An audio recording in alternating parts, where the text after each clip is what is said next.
living in Ohio. And I found this picture years after my mom died at my dad's house.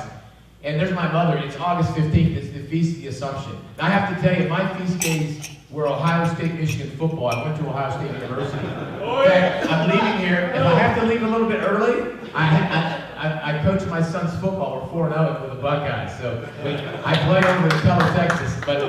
But in truth, I look back at this, it's so providential. I know for a fact that if you're here right now, it's because a mother or grandmother has been beating up rosary beads for you somewhere in your ancestry. I get that. There was my mother in Lake Tahoe. We left for our honeymoon. We got married in Lake Tahoe, but my wife and I went to Hawaii. And my mom only went there, and she drugged my dad there. He didn't want to go there. And I look back at this, and there she is on the Feast of the Assumption in front of the Blessed Mother, praying for everybody she ever met. When she died, the prayer ladies told me, "Hey, Tim, your mother was voted most likely to be a saint." Just to give you a picture of my mom, that's my mom. One of the things she was praying about is we started going to church. You've heard of Fellowship Church in Grapevine, anybody? First time I started going to church again, I told my mom, I said, "Mom, I'm going to church." She said, "Is it Mass?" I'm like, "I don't know, I have no idea." Even though I grew up in a Catholic church, I didn't go to Catholic school, and I didn't pay attention much, like most people. Went off to Ohio State, partied my tail off. Eventually got heavily involved in drinking and drugs down here in Dallas. I was at all the rave parties, all-night parties, did that. I was right in the mix of that stuff. And we got invited to this big church, and I thought it was cool. My wife had a theater background, so she wasn't opposed to this. I wasn't against it.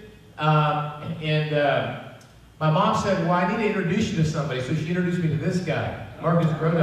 You guys have heard of The Journey Home, maybe you haven't. It's been on for 20 years, it's still on. She taped remember the VCR tapes, right? She taped every show, every single show. She sent it to me. I was in Euless, Texas. And I was going to a fellowship church, and I got my men's Bible study. I didn't know something like this existed. Maybe it did back then. And I honestly was first Bible study ever in this Bible church. And she introduced me to this guy, and I heard all these people who were Protestant who became Catholic. Many of you have read the books, right? I'd never heard of this in college. I could care less.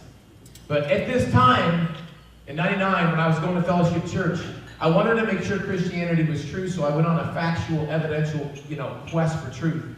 And I started hearing all these people who converted to the Catholic Church, but I said, "You know what? I'm a football guy, not a Bible guy, but I know there's always two sides to every story." And my mom just asked me one thing. She said, "All I want you to know is what you're giving up." To me, I'm not giving up anything because I don't think I ever embraced it. This is the first Bible study I was ever in. But I said, "Okay, Mom, I'll do that. But I'm going to put smart people around me."